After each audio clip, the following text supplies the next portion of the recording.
Au milieu de la ville, il y a une rue. Une petite rue. De chaque côté, des maisons toutes jolies. Dans cette rue-là, tout le monde se connaît. Ou presque. Dans cette rue-là, par exemple, il y a Pierre. Pierre, lui, c'est un bon vivant. Lui, il adore manger, faire à manger ou être invité. D'ailleurs, dans cette rue-là, c'est simple, hein. Presque tous les week-ends, on s'invite les uns les autres. Ou presque. Pierre, il est toujours prêt à donner un coup de main, à aller bricoler chez l'un, chez l'une. Toujours prêt à rendre service. Et sauf le dimanche matin. Parce que le dimanche matin, Pierre, il va faire des kilomètres en vélo. Bientôt la retraite. Et ça fait longtemps qu'il attend ça, la retraite. Il pourra passer des matinées tout entières sur son vélo à explorer les environs. Tiens, ce jour-là, il est parti faire quelques courses en voiture, dans sa petite voiture, toute blanche. Quand il est revenu à la maison, là, il n'était pas bien loin, hein, mais d'un seul coup, il y a comme un brouillard qui est tombé. Mais le brouillard, il n'était pas dans la rue, hein. Non, le brouillard était devant ses yeux. Il voyait de moins en moins, c'était tout flou.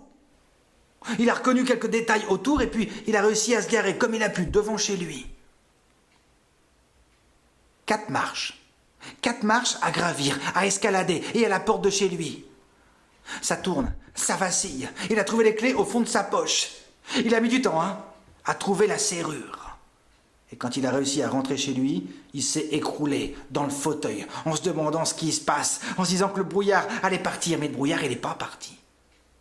Quand sa femme est revenue, elle l'a trouvé là. On a appelé les secours. Ça a pris des semaines, des mois, de docteur en docteur, d'hôpital en hôpital. La retraite est arrivée. Mais c'est pas ce qu'il imaginait, Pierre. Le brouillard, il est là, autour de lui, tout le temps. De ce jour, Pierre est désemparé, mais vraiment complètement désemparé. Qu'est-ce qu'il va faire de sa vie? Faire du vélo avec sa femme le dimanche matin? Impossible. Jouer au domino avec ses copains le samedi? Impossible. Regarder la télé? Impossible. Lire un livre? Impossible. Qu'est-ce qui lui reste? Écouter la radio un peu, aller dans le jardin, là au moins il a ses repères. Un jour justement il est dans le jardin, il n'a pas fait attention, la porte est restée ouverte, un coup de vent, clac, la porte se ferme. Heureusement il a toujours une clé dans sa poche. Il remonte le perron et il essaye d'ouvrir cette porte. Il essaye encore, mais il n'arrive pas à trouver le trou, c'est terrible. Il s'effondre sur le perron, sanglotant comme un enfant. Il est là vraiment désespéré, il ne pourra plus jamais rien faire. Il est là quand soudain, il sent une petite truffe chaude dans le creux de sa main, et dans la gueule du chien qui s'est approché, il sent la laisse. Et le chien qui semble lui dire « Allez, tu viens, tu m'emmènes ?» Il sent ce chien qui a confiance en lui. Il se dit, allez, pourquoi pas? Il met la laisse au chien et il se lance. Il ouvre la porte du jardin, il est dans la rue. Oui, Pierre, maintenant il promène le chien et ça lui fait plaisir. Il s'est habitué. Et puis, un jour, il a entendu une réflexion. Quelqu'un qui a dit, t'as vu, celui-là, il doit pas avoir une glace chez lui. On dirait un vrai harlequin. En plus, il a mis son pull à l'envers. Ah, Pierre, il a vu que c'était de lui qu'on parlait. Il est rentré, il a claqué la porte, il s'est assis dans le fauteuil et il a dit « Maintenant, c'est fini, je ne promène plus le chien. » Parce que c'est vrai, Pierre, depuis qu'il est dans le brouillard, il ne voit plus les couleurs. Alors, sa femme, sans rien dire, elle s'est renseignée. Pendant le soir, elle a farfouillé dans l'armoire. Elle a passé toute sa soirée dans l'armoire. Le lendemain matin, elle a pris Pierre par la main. Et puis elle lui a dit, tiens, maintenant, tu vas voir. J'ai cousu des boutons de différentes tailles sur tes vêtements. T'as un gros bouton quand c'est bleu, puisque tu vois plus les couleurs. Un petit bouton quand c'est gris. Un bouton carré si c'est du rouge. Et ainsi de suite. Elle a mis des repères. Et elle a dit à Pierre, maintenant tu peux t'habiller. Et Pierre, il est parti, il est retourné promener le chien, ou le chien est retourné le promener, on ne sait pas bien. Mais Pierre, depuis qu'il est dans le brouillard, il ne peut plus lire, parce que quelquefois, les mots jouent à cache-cache, ou alors les lettres, elles dansent. C'est impossible, il ne peut plus lire. Mais ses petits-enfants ne l'entendent pas de cette oreille-là. Ils lui demandent toujours des histoires. Alors Pierre, il prend le livre et il raconte l'histoire. Sauf que l'autre fois, il y en a un qui a dit « Hé, papy, tu sais lire même à l'envers, toi ?»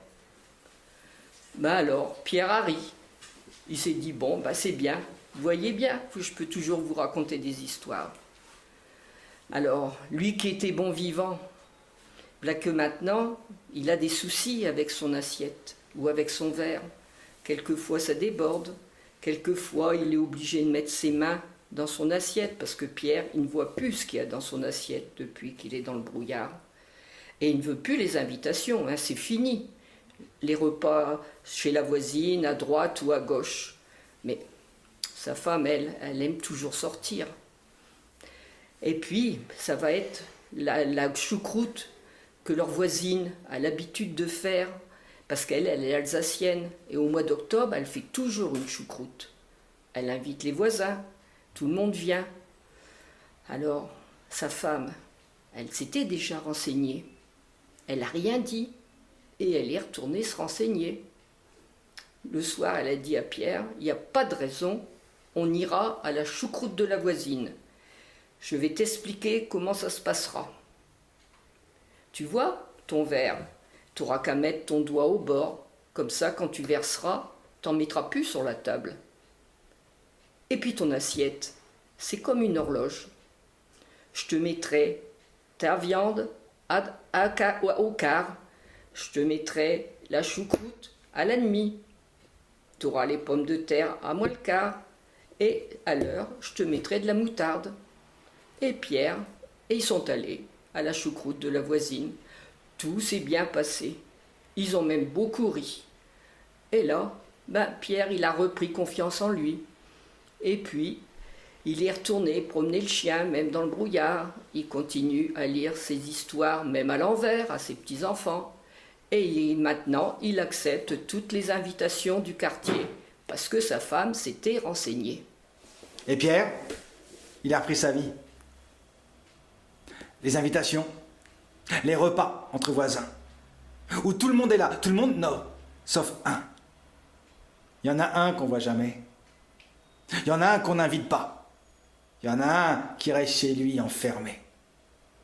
Cet homme-là, il y en a quelques-uns qui l'ont croisé une fois en descendant du bus. Capuche sur la tête. On a croisé sa tête. On a eu un mouvement de recul. Ça fait peur.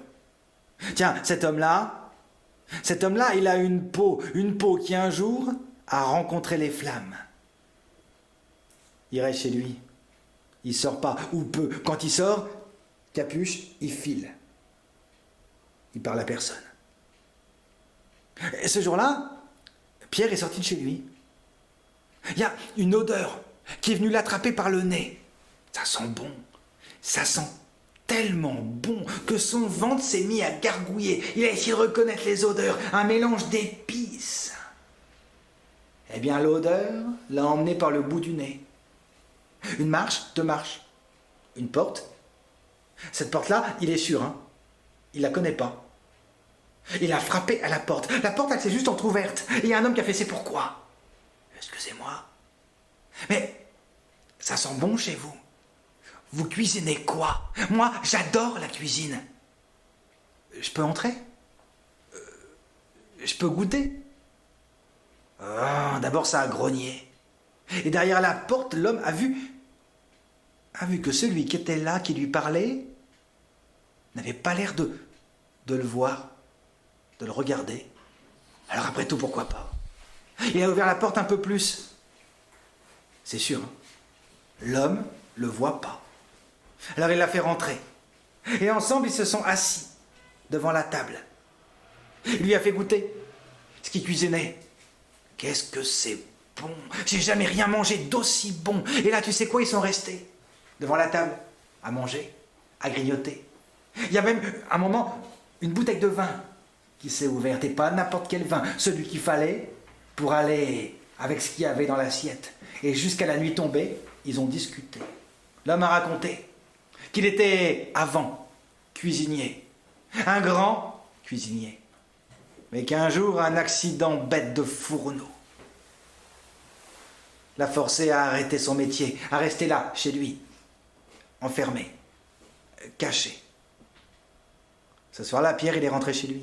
Il a tout raconté à sa femme. « Mais ça va pas, mon homme, qu'elle a dit. Cet homme-là, oh là là, tout le monde a peur de lui. Les enfants se détournent. On l'a croisé une fois en descendant du bus. N'y va plus jamais. » Et pourtant, le lendemain, Pierre, il a suivi le trottoir. Il a été jusqu'à la porte. Il a toqué. 3 petits coups. La porte s'est ouverte. Dis donc, je me disais dans votre recette, peut-être que si vous mettiez peut-être un petit peu moins de piment, et puis un peu plus de poivre de Cayenne, et puis peut-être un petit peu, là, un petit soupçon de cannelle, et puis peut-être que... Eh ben, il est rentré. Et ensemble, ils ont refait le monde. Et ça a été comme ça, de jour en jour. Tiens, jusque cette fameuse date, la fête des voisins. Pierre a dit, tu sais quoi, mon ami, tous les deux, on va cuisiner. On va inviter tout le quartier. Et ils font connaissance avec toi. Ça va pas, qu'il a dit l'homme. Eh bien, ils ont cuisiné. Mais Pierre, il a envoyé des invitations de tous les côtés. Il a dit, attention, fête des voisins cette année. Tout le monde se met autour de la table, les yeux bandés. Vous allez voir. Je vous ai préparé un régal. Tout le monde s'est mis autour de la table ce jour-là. On s'est bandé les yeux. Et les assiettes sont arrivées. Et on s'est mis à goûter. Qu'est-ce que c'est bon, Pierre? C'est pas moi tout seul. Et ce dessert, Pierre, oh, c'est pas moi tout seul. Et quand le repas a été fini, on a laissé tomber les bandeaux. On a regardé Pierre, on a regardé cet homme. La capuche était tirée. D'abord, on a reculé un peu. Et puis on lui a dit, non, c'est quand même bien bon ce que vous avez fait. Bonjour. Ce jour-là, on a regardé, pas avec les yeux. Non, on a regardé avec le ventre et après avec le cœur. Et bien depuis ce temps-là, quand il y a un repas dans cette rue-là, toute la rue, tout le monde est là. Olivier, Quoi? mais l'histoire, elle n'est pas finie. Quoi, elle n'est pas finie? Ben non, parce on avait dit que sa femme, elle s'était renseignée. Ah bah oui, ça. Pour Attends. Elle s'est renseignée où? Eh ben, parce que 2 rues plus haut, elle a su qu'il y avait une association. Et là, elle avait eu les conseils pour coudre les boutons, pour lui montrer dans son assiette comment ça se passait, pour son verre. Et là, elle a conduit son mari. Et cette association-là, ce ne sont que des personnes dans le brouillard qui ont retissé le lien avec le fil qu'on appelle le fil d'Ariane. Ah.